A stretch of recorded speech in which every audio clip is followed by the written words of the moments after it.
The biographies of Jesus in the New Testament gave me a lot of information about him. But Christians were saying that he is the Son of God. That's a huge step to take to believe that. And so I sought out more scholars so I could pose to them this question: who was Jesus? Now, this is one of the things I love about Jesus, and it says something to us. His identity is complex. He can't be pigeonholed. He fits no one formula. There's a lot of aspects to who he is. But always, he presents himself as a challenge to the status quo, to preconditioned thinking about what Son of God, what Messiah must be. He's carving out his own niche. He's doing his own thing. Like a great and creative artist, he is not simply replicating anything from the past. He is taking bits and pieces of prophecies and ideas and wisdom literature and law and you name it, and he's made a whole new gumbo. And he's serving it up, and people don't know what to think. He goes in a synagogue and says some of this stuff, and they go, wow, a new teaching, and with authority. Shazam!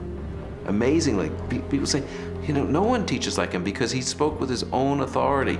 Our sages, our rabbis, always taught that you have to teach in the name of someone else. You know, Rabbi so-and-so says in the name of Rabbi so-and-so. That's the way rabbis were taught to teach.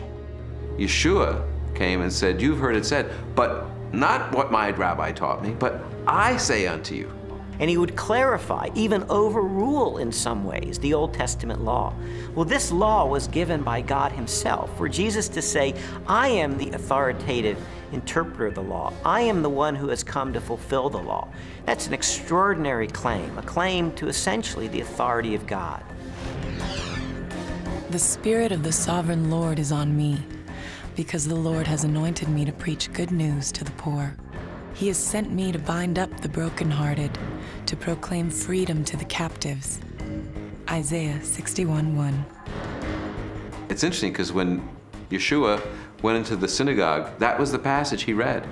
And he says, this day, this verse is fulfilled in your hearing. And basically he's saying, I'm the servant that's described here. I'm the one who fulfills this. Philip comes to Jesus and asks him to show us the Father, and Jesus says, the one who has seen me has seen the Father. Jesus clearly presents himself as the self-revelation of God. Those who meet Jesus are, in fact, meeting God. When Jesus is brought before Caiaphas, the high priest, and some of the Sanhedrin members that have gathered the evening that Jesus is arrested, they're trying to find incriminating evidence, they're trying to find incriminating testimony, and they're not doing real well. And finally, the high priest asked Jesus directly, tell us plainly, are you the Messiah, the Son of God? And Jesus says, I am. And you will see the Son of Man seated at the right hand, coming with the clouds of heaven. And there Jesus has combined phrases from Daniel 7 and Psalm 110. Jesus sees himself as this heavenly figure. More than 80 times in the New Testament Gospels, Jesus is identified as the Son of Man. While the human connotations of the phrase are obvious, a broader interpretation is found in an Old Testament scripture written by the Jewish prophet Daniel.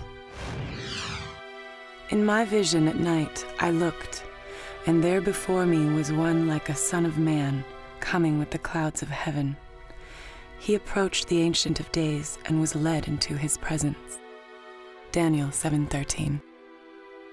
Many Christians and non-Christians alike hear the phrase Son of Man, they think Son of God refers to his deity and Son of Man refers to his humanity. That's in part true, but in fact Son of Man has a much greater significance than that as well.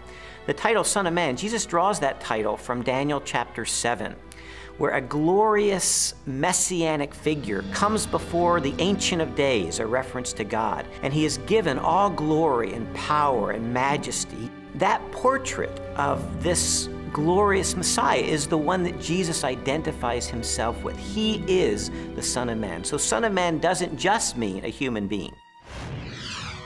His dominion is an everlasting dominion that will not pass away, and his kingdom is one that will never be destroyed.